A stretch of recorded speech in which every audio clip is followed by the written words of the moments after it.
গতকাল থেকে কুমিল্লার মুরাদনগরে একটা ঘটনা নিয়ে অনেক আলোচনা হচ্ছে, সমালোচনা হচ্ছে, বিতর্ক হচ্ছে, বাকবিতণ্ডা হচ্ছে।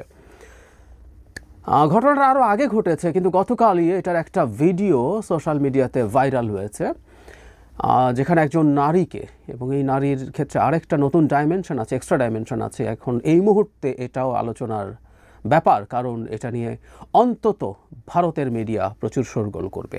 সেটা হচ্ছে সেই নারী হিন্দু সম্প্রদায়ের, তাকে নির্যাতন বা ধর্ষণের চেষ্টা হচ্ছে, তাকে বিবস্ত্র করা হচ্ছে, এরকম একটা ভিডিও করে সেটা ছেড়ে দেয়া হয়েছে।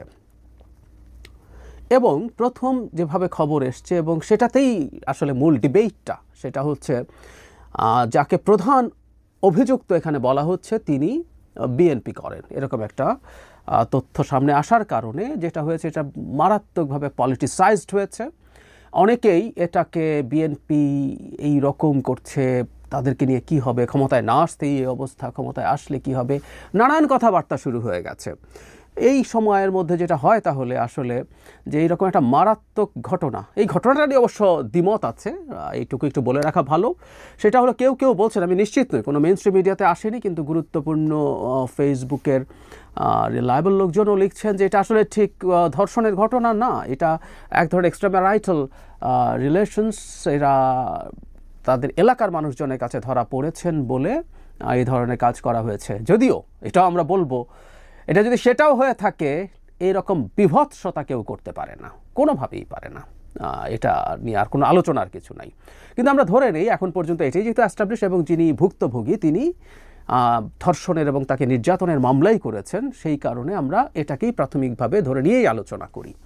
এখন ঘটনা যেটা দাঁড়াচ্ছে সেটা হলো, একজন নারী এই রকম নৃশংসতার শিকার হয়েছেন, তার একটা ভিডিও এভাবে ছড়িয়ে দেওয়া হয়েছে, কিন্তু আমাদের আলোচনা খুবই পেটি, খুবই ডিভাইসিভ জায়গায় চলে গেছে। এটা নিয়েই অনেকে আমরা কথা বলছি, এবং রাইটলি কথা বলছি, এটা বলা উচিত।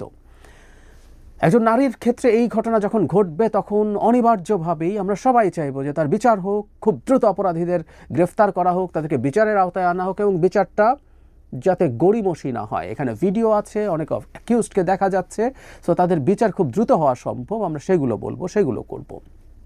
একই সাথে আমরা এই আলোচনা আসলে করা উচিত হবে যে শেখ হাসিনার সময় তো শেখ হাসিনার সময়ই ছিল, তার দলের লোকজনই বেশিরভাগ ক্ষেত্রে এই ধরনের ঘটনায় জড়িত থাকতো, কারণ এই ধরনের ঘটনার সাথে আসলে পাওয়ারের সম্পর্ক আছে, এটা সত্য।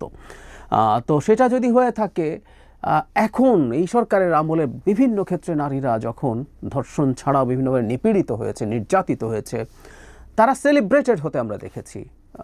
সেই ওড়নাকাণ্ডের পর ফুলের মালা গলায় দিয়ে বেরিয়ে আসা, বা নারীকে প্রকাশ্যে লাথি মারা নেতা, জামায়াতের নেতা, তাকেও ফুলের মালা গলায় দিয়ে বের করে আনা, তাকে বহিষ্কার করা হয়েছে, কিন্তু তাকে পরে ফুলের মালা দিয়ে আনা হয়েছে।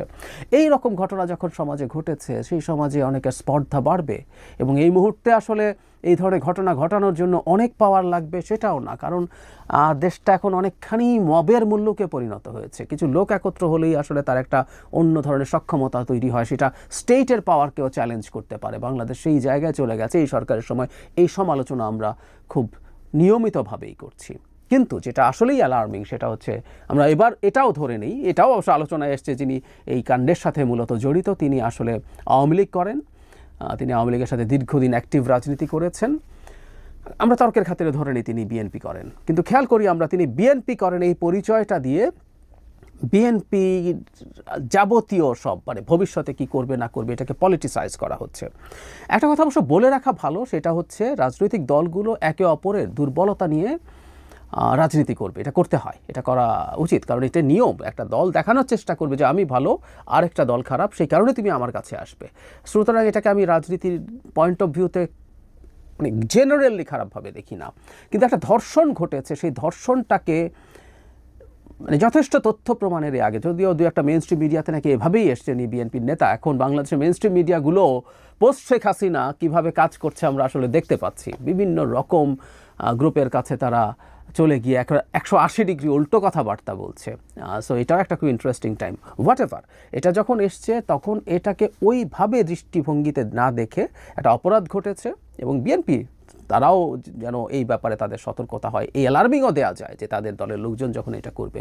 কিন্তু এটা দিয়ে ঘায়েল করা, মানে আমরা যে কথাটা বারবার বলতে চাচ্ছিলাম, যেটা আমার কাছে অ্যালার্মিং মনে হয়, সেটা হচ্ছে বাংলাদেশের রাজনৈতিক দলগুলোর মধ্যে শেখ হাসিনা মানে আওয়ামী লীগ ছাড়া জাতীয় পার্টির সাথে আছে বা আওয়ামী লীগের সাথে যুক্ত থাকা দলগুলো ছাড়া পরস্পরের প্রতিযোগী প্রতিদ্বন্দ্বী হবে, আমরা এটা চেয়েছিলাম। কিন্তু আমরা যেটা এখন দেখতে পাচ্ছি, শত্রুতামূলক পরিস্থিতি তৈরি হচ্ছে, শত্রুতামূলক সম্পর্ক তৈরি হচ্ছে। এগুলোর প্রবলেম হয় কি, এগুলো একটা যে কোনো দল থেকে হোক, এটা যদি বিএনপির দিক থেকে জামায়াত বা অন্য কোনো দলের প্রতি হয়, আবার অন্য কোনো দল থেকে বিএনপির প্রতি হয়, শত্রুতা পাল্টা শত্রুতা তৈরি করে। প্রতিটা অ্যাকশন সেটা যে ধরনের হয়, অ্যাকশন যদি প্রতিদ্বন্দ্বিতামূলক হয়, রিয়াকশনও প্রতিদ্বন্দ্বিতামূলকই হবে। অ্যাকশন যদি শত্রুতামূলক হয়, রিয়াকশন শত্রুতামূলকই হবে, এটা যে পক্ষ থেকেই হোক না কেন। আমরা এই ভয়টা পাই যে বাংলাদেশে ভবিষ্যতের রাজনীতিতে দলগুলোর মধ্যে শত্রুতাপূর্ণ মানসিকতা দেখা যাবে। এটা আসলে খুবই ভয়ঙ্কর। আমরা এই জিনিসটা কোনোভাবেই আসলে নিতে পারি না। এই ব্যাপারটা আমাদের মাথায় রাখতে হবে সিরিয়াসলি। কিন্তু এটারই আলামত দেখা যাচ্ছে এই ঘটনায়।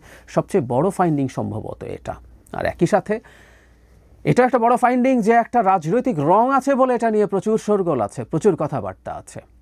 এটা যদিও দেখার ব্যাপারের সাথে রাজনীতির শক্তির দেখানোর মানে রিলেশনস আছে কিনা সেটা ইম্পর্টেন্ট। কিন্তু তারপর এটা এত আলোচিত হয়েছে মূলত এই কারণে, প্রতিপক্ষকে ঘায়েল করার একটা অস্ত্র পাওয়া গেছে এইভাবে।